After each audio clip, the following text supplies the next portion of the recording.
Today we're going to compare three strollers, the Nuna Mixx Next, the Reef, and the Uppababy Cruz V2, which all share a variety of similarities with their reversible seats, similar promises with regards to terrain capability, and the fact that all are available, and often purchased, just with the seat units, as opposed to as complete packages with the bassinet as well.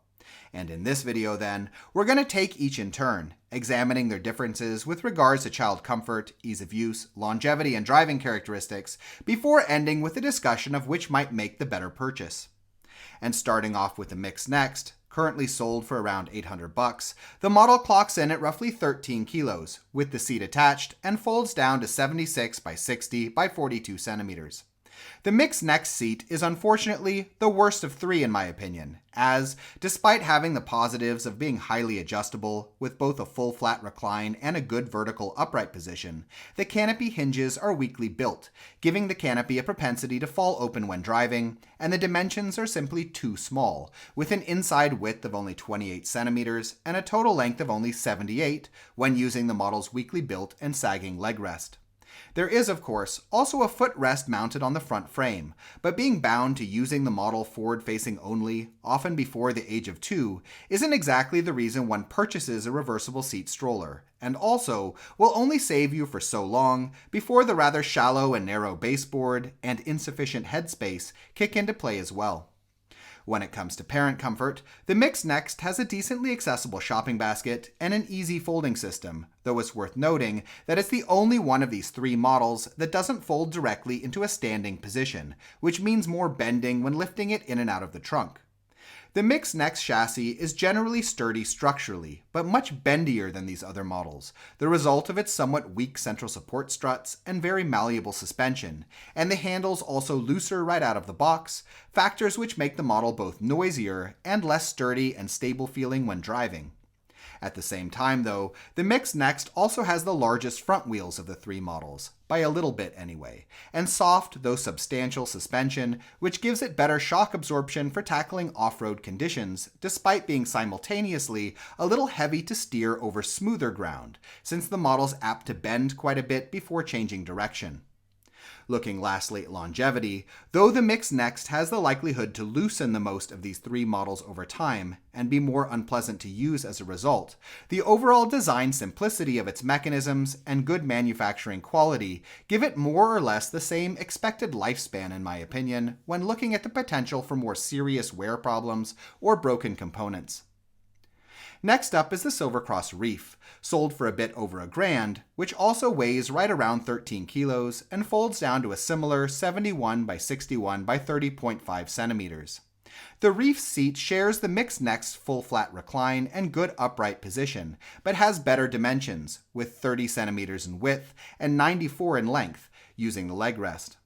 Again, with the seat facing forwards, the front frame mounted footrest will provide a bit extra support for older toddlers, extending the seat's total length to 102 centimeters, though note that this is still quite short in relation to the wider market, and also that the model's leg rest doesn't quite fold down as much as it ought to and impedes full access to the footrest to some extent. The Reef's leg rest is more solidly constructed than the Mixx Next's, but the canopy hinges share the problem of being a bit too weak for the weight of the fabrics, which can similarly lead to it falling back while driving. As far as parent comfort is concerned, the Reef has a somewhat less accessible shopping basket than the Mixx Next due to the placement of one of its rear crossbars, but otherwise is roughly the same size and provides the same weight capacity of 5 kilos. Folding's a bit more fiddly on the Reef than on the Mixx Next, at least until you get used to it, but the fact that the model folds down to a standing position is nicer in that it makes it easier to lift the stroller to pack in the car. As far as driving goes, the Reef has a much sturdier, more rigid feel than the Mixx Next, but is unfortunately also more front-heavy, making it hard to tip, as one must do when going up a curb, for example. And the model's suspension is also insufficient for a stroller of this size, in my opinion, making it pretty bumpy to drive over rougher ground, meaning really anything beyond smoother dirt roads and finer gravel. Looking at longevity, though the Reef's a little more complex in the mechanisms responsible for folding than the Mixx Next, it's overall well manufactured and less likely to loosen at the same rate in my opinion, though more likely to sustain increased wear from use over rougher ground due to its inferior shock absorption. And last up then for our models today is the Uppababy Cruz V2, the cheapest model here at $700, which is a bit lighter than both of these other strollers, 11.5 kilos, and folds down to 42 by 58 by 84 centimeters. The Cruz's seat is significantly larger than the Mixx Next or the Reef's, 34 centimeters wide and 109 centimeters long, just when using the leg rest, and even longer, of course, if using the footrest, which makes this really the only model of the three capable of providing good comfort up until your kid is 3.5 or 4, which is when most children tend to transition away from regular stroller use. The seat has a good vertical upright position, but since it has a fixed frame bucket design, doesn't provide a newborn acceptable full flat recline without the use of a seat insert. As far as parent comfort is concerned, the Cruz has a much more accessible shopping basket as a result of the way it protrudes from the rear frame, which is also better reinforced and has almost triple the weight capacity than these other models at 13.7 kilos, a factor that gives the Cruz a real advantage in my opinion if you tend to shop for groceries without a car. The Cruz is quite easy to fold, and folds to a natural standing position like the Reef, from which it's easier to lift and pack away.